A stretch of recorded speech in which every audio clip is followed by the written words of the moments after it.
Whether you know it or not, a lot of work goes into painting a football field. I don't care what kind of machine that they end up making, but I mean, it takes I got 4 people to paint a straight line, and it's still manual labor that does the best job. It all starts under the stadium's seats, where the paint is first mixed. The paint buckets are taken out of storage and poured into a stirrer before being strained for chunks. Out on the field, once the letter outlines are drawn and strings are laid down to make sure the lines are straight, it's time to start painting.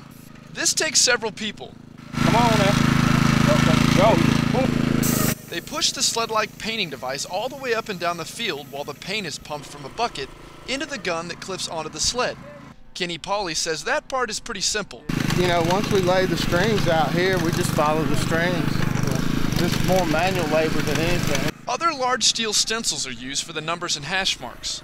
There are special shadow stencils which workers say separate Sandford paint jobs from those of other schools. The shadow stencils are laid down on top of the already painted numbers and letters. Then they're painted a different color. Cover the white.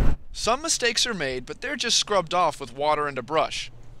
Now we have reversed the hash marks one time and had to go down and erase every one of them. I mean, so we made a mistake, we just fix it. Things happen.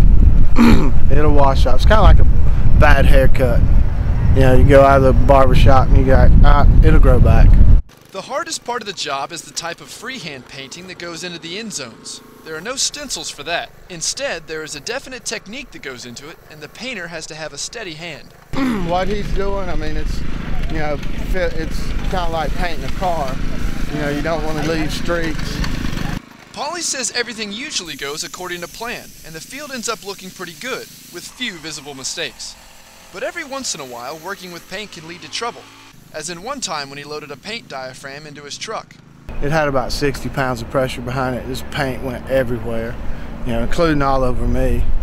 And luckily I had a white truck, so it really didn't matter. It just coated the bed of my truck. If nothing like that happens, the groundskeepers can be finished after about 6 or 7 hours of work. They'll put the finishing touches on the field right up until game day. Once the game is over, it's the end of what's often a 70-hour work week. And if there's another home game the following weekend, well, it's just the start of another week with 12-hour days in store for the groundskeepers. Mark McAfee for the Red and Black.